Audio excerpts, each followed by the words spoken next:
Okay, YouTube, how are we doing today? It's the Mudface. It's Thursday, August 13th.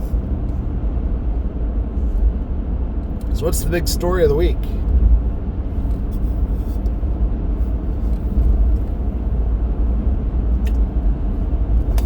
The big story of the week is that President Trump was spirited from the new Air Force One to Legacy Air Force One because of intelligence that there was going to be an attempt to shoot the plane down.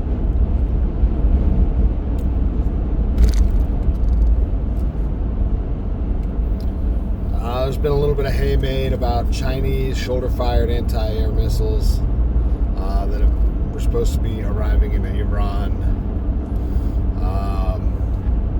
So that was kind of the backdrop. Then it came out this week that they secreted him off of Air Force One, Legacy Air Force One, in a catering car while they left all of his staff. Carolyn Levitt, Marco Rubio, amongst others, the members of the media, all on Legacy Air Force One.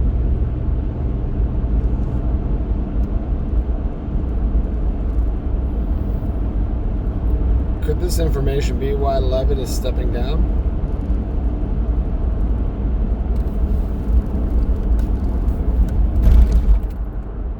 So, that's what everybody's talking about. So what are they hiding? How does it affect you and me? And what can we do about it?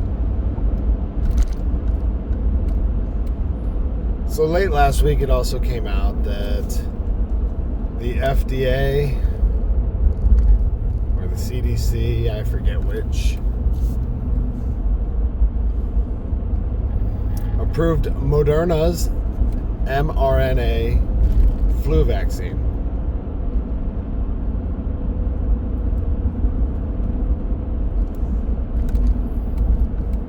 So the administration that has railed against the mRNA COVID vaccination is going to approve the mRNA flu vax with plans to join them, the 2-for-1.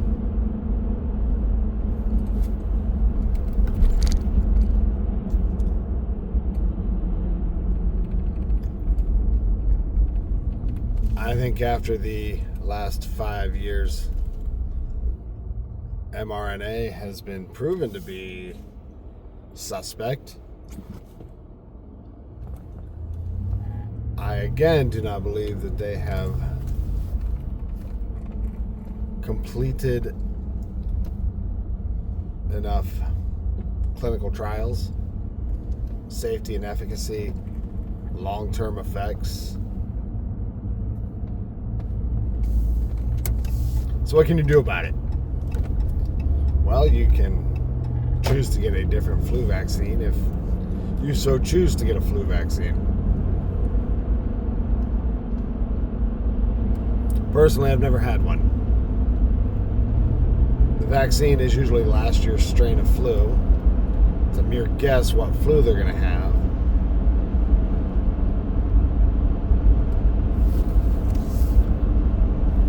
And if you have a strong immune system, the flu doesn't usually last more than a couple of days.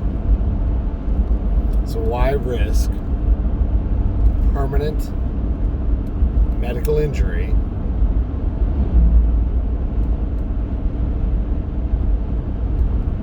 for the flu?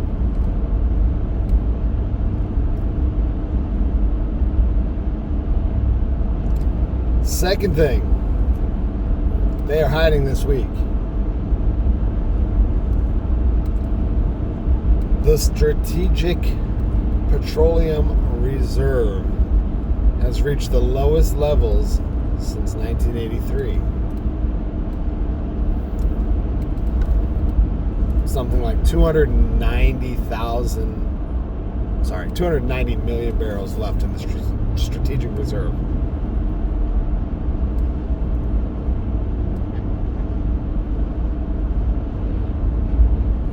They've been draining it to keep the cost of gasoline and diesel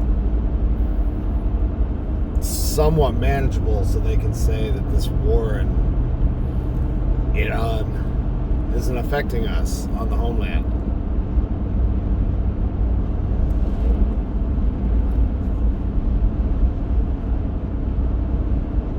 They're not quite sure how much more they can take out of it. In fact, during the Biden administration, they're all regimes. During the Biden regime, they drained that oil so fast, selling it off to China, that they actually damaged the walls of one of the salt caves. And they yet had the ability to fix it. So we went into this with a depleted oil reserve.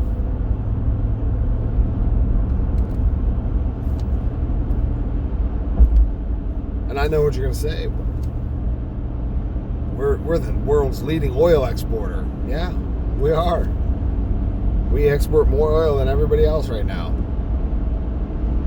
And most of the time, yeah, when we're drilling, yes. The problem is that oil that we extract from the ground here in the United States, we cannot manufacture. We cannot refine it. Our refineries are not set up for it. Kind of like the Venezuelan crude.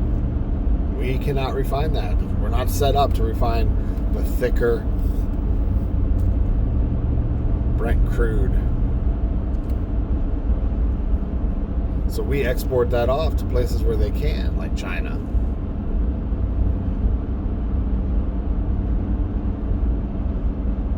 And we import most of the oil that we convert into gasoline and diesel and whatnot from places like Saudi Arabia. Because they have that light sweet crude that our refineries were made to process. Because the goal was to not drill for oil in our country, to get it all from overseas.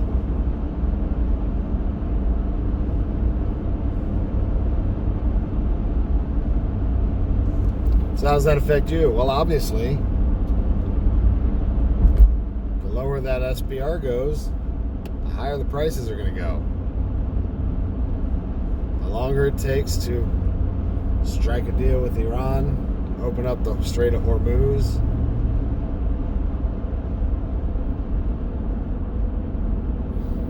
the longer it's going to take for those prices to come down. And as I said 2 weeks ago, if it's in your store, got there on a truck, diesel touches it. If it's food, diesel touched it. Your grain is harvested by tractors that are running on diesel. Semis hauling it around. Trains hauling it around. Planes hauling it around. Ships hauling it around. They all run on petroleum.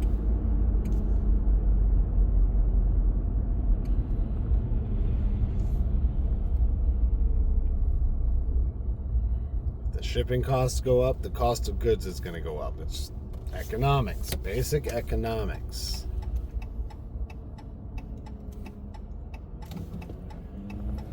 But so many in the world are taking economics lessons from a theater major bartender. Thinks they're going to run for president.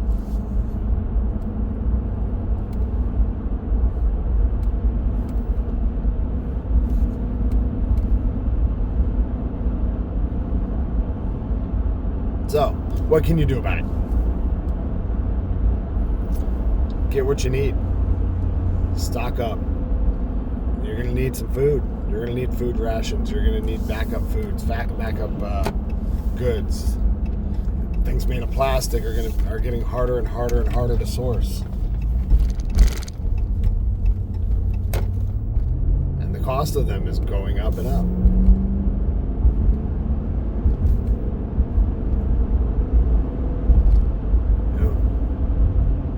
Fuel, a few 5-gallon fuel cans, keep some fuel on hand. Stay home. No needless travel.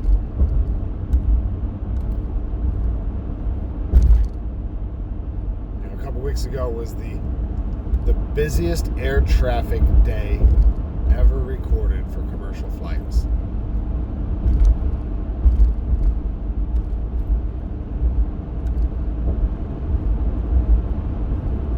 Get what you need. Stay home.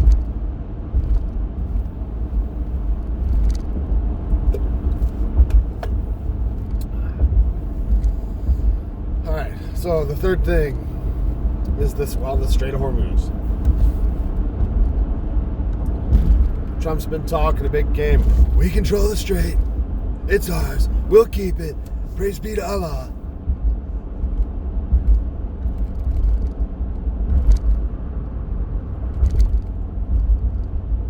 Yet, Iran has now publicly stated they're considering foregoing all negotiations with the United States until Trump is out of office. Which that can mean two things. A, one, they're going to outlast him 2029.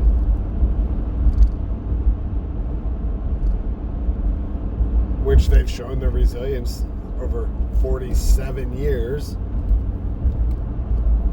Crazy number.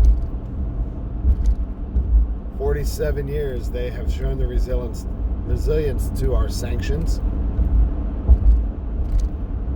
our subversion tactics, and now, in the last 2 years, our bombing campaigns.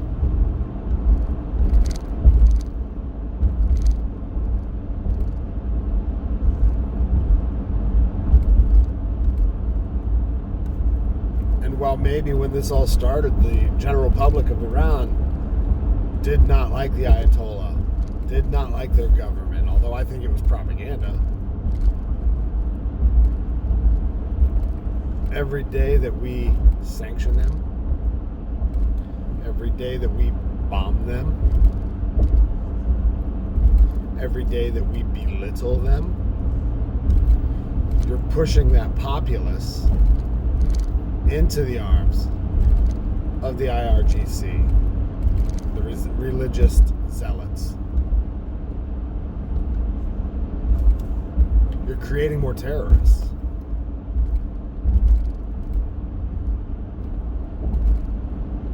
And you kill little Abdul's father, well, Abdul's going to get pissed off at you.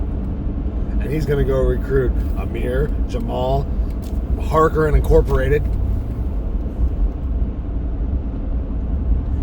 and they're going to go to terrorist school funded by your tax dollars with the Taliban.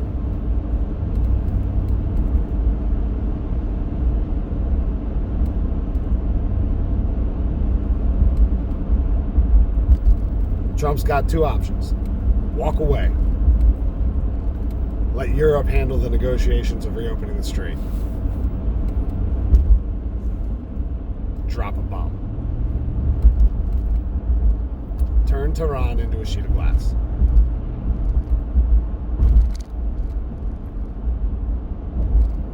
Either way, it's a shit sandwich. His legacy will forever be tarnished.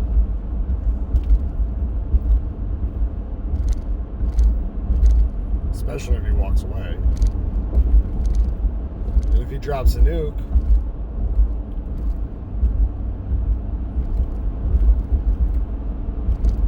the liberal left will be right. His legacy will be tarnished.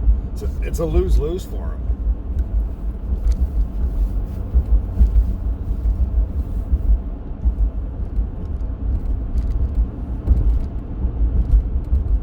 So anyhow, yeah. Strait of Hormuz. They're not negotiating. They're done. Possibly.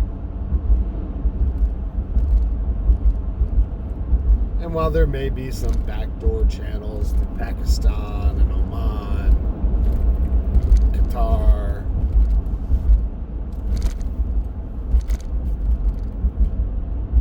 they're not talking directly to us. They're playing telephone.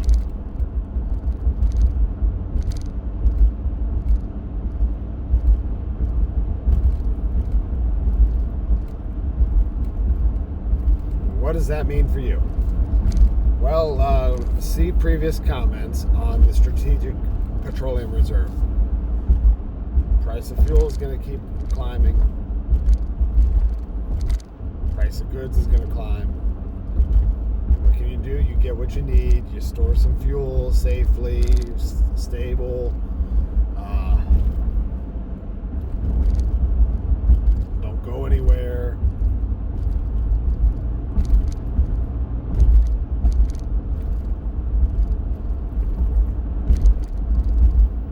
Make sure your vehicles are all operating properly. Tires are properly inflated. Everything you can to reduce your consumption of fuel.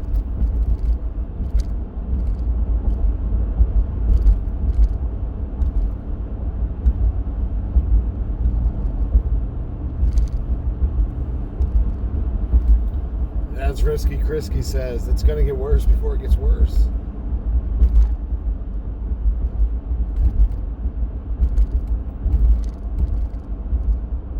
Bear says, get what you need while you can.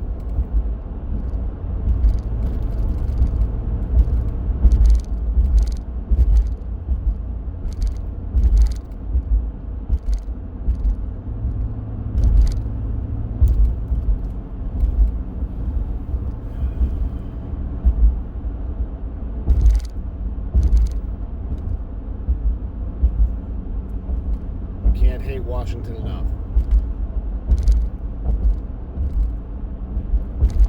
Not, oh, you can't hate the Republicans enough, or you can't hate the Democrats enough. You cannot hate Washington enough. Two cheeks, same ass. Anyhow, that's what are they hiding for the week?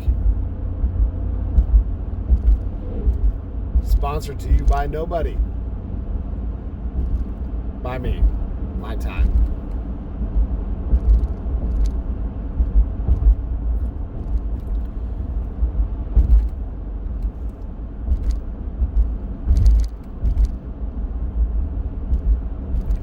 Yeah, get what you need.